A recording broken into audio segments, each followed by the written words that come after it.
जय श्री हरि, जय गयाजी तीर्थ। आज मैं इस वीडियो के माध्यम से दीपक दुबे, गयाजी तीर्थ पुरोहित, आप सभी को कुछ आवश्यक जानकारी देने जा रहा हूँ। आज मैं आप लोगों को ये बताने जा रहा हूँ, सभी भक्तों को ये जानकारी देने जा रहा हूँ कि क्यों करते हैं गयाजी में पिंडदान और कैसे उठाया जाए गयाजी श्राद्ध पिंडदान का लाभ, और श्राद्ध पिंडदान के गयाजी में क्या नियम है। तो आज मैं सबसे पहले इस वीडियो में आपको ये बताना चाहूँगा कि गयाजी में पिंडदान क्यों किए जाते हैं। गयाजी की कुछ रोचक कथाएं हैं, वो कथा मैं आपको आज इस वीडियो के माध्यम से बताने जा रहा हूँ। गयाजी में गयासुर नाम के एक दैत्य हुए थे, जिन्होंने ब्रह्मा जी की तपस्या करने के उपरांत उन्होंने वरदान प्राप्त किया कि जो भी कीट पतंग, मनुष्य, जीव जंतु, देव दानव जो कोई हो, उनके चरण स्पर्श करने से स्वर्ग की प्राप्ति करें। तो सभी लोग उनके चरण स्पर्श करने से स्वर्ग की प्राप्ति करने लगे। तभी यमराज ने भगवान विष्णु से कहा कि जब सभी लोग गयासुर के चरण स्पर्श करने से स्वर्ग प्राप्ति करेंगे तो हमारा यमलोक में कोई कार्य नहीं रह जाता, तो प्रभु इसका कोई उपाय किया जाए। तो भगवान विष्णु ने गयासुर से कहा कि आप व्यर्थ की चिंता न करें, हम इसका उपाय करते हैं। तो गयासुर को भगवान विष्णु ने अपने पास बुलाया और उनसे कहा कि हम आपके शरीर पर यज्ञ करना चाहते हैं।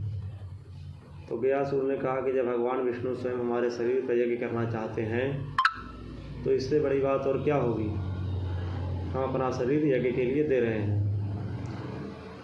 तो भगवान विष्णु ने गयासुर को सो जाने का बोला। जब गयासुर सो गए तो उनके ऊपर धर्मशिला पर्वत रखा गया। धर्मशिला पर्वत रखने के बाद भगवान ने 16 ऋषियों को उनके यज्ञ के लिए बैठाया गया शरीर पर। तो यज्ञ करते समय श्वास लेने मात्र से, गयासुर के श्वास लेने से ही शिला हिल रही थी, जिसके कारण यज्ञ संपन्न नहीं हो पा रहा था। तो भगवान विष्णु ने अपने दाहिने चरण से गयासुर को दबा दिया और उनको बोला कि अब आपको यहीं विश्राम करना है युग युगांतर तक। तो गयासुर ने कहा कि जैसी प्रभु की इच्छा, परंतु जब हम पाताल के नीचे दबे रहेंगे, शिला के नीचे दबे रहेंगे, तो हम क्या खाएंगे, और हमने जो वरदान प्राप्त किया भगवान ब्रह्मा जी के द्वारा, उसका क्या लाभ रह जाएगा, उसकी क्या मान्यता रह जाएगी। तो भगवान ने गयासुर को 2 वरदान दिए, एक पिंड और एक मुंड। पिंड का मतलब कि जो भी लोग गुजर जाएंगे, गुजरने के बाद उनकी मुक्ति प्राप्ति के लिए गयाजी में भगवान के चरण पर पिंडदान दिया जाएगा, जिससे कि उनकी मुक्ति होगी, वैकुंठ को प्राप्ति हो जाएंगे वो। दूसरी, मुंड का वरदान दिया गया। मुंड का मतलब मृत आदमी का लाश। सभी जगह शिव शमशान होते हैं, यहाँ वैष्णव शमशान है। शमशान में प्रतिदिन एक लाश जलना चाहिए, ऐसा उन्होंने उनको वरदान दिया, और एक पिंड प्रतिदिन गयाजी में होना चाहिए, ऐसा उनको वरदान दिया गया। जिस समय से फिर गयाजी में पिंडदान होना आरंभ हुआ। तो गयाजी में पिंडदान करने के भी कुछ नियम हैं, जैसे कि गयाजी में एक संपूर्ण गया श्राद्ध और एक संक्षिप्त गया श्राद्ध, जिन्हें 2 भागों में बांटा गया है।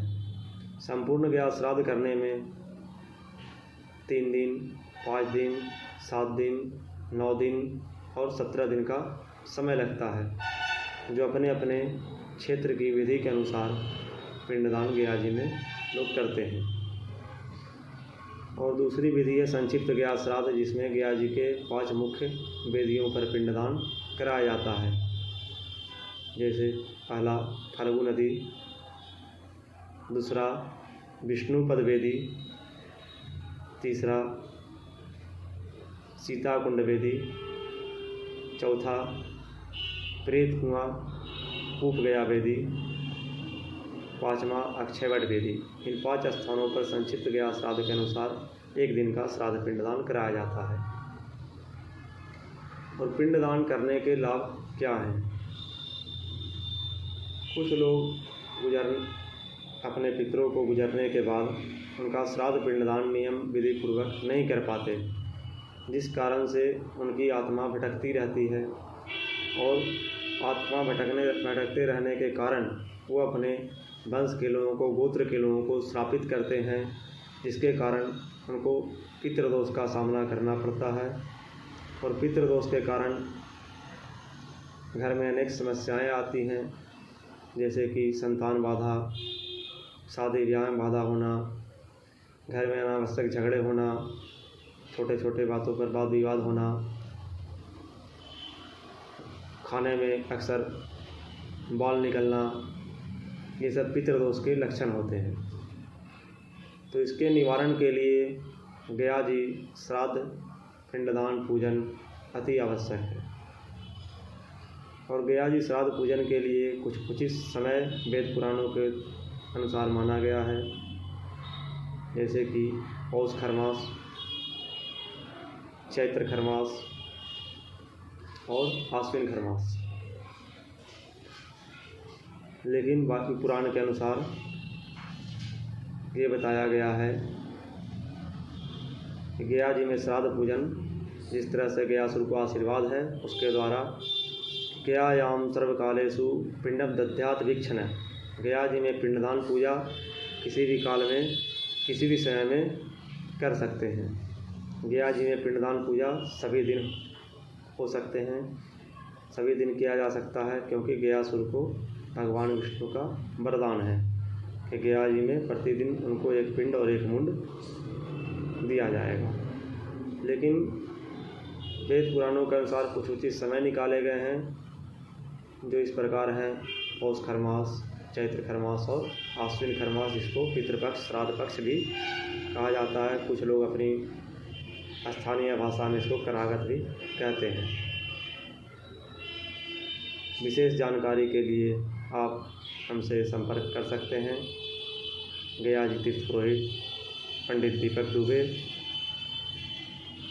मेरा मोबाइल नंबर है 9852878651। जय श्री हरि, जय गया जी तीर्थ। इसी के साथ मैं अगली बार अगले वीडियो में आपके लिए कुछ और समस्याओं का समाधान लेकर आऊँगा। जय श्री हरि, जय गया जी तीर्थ।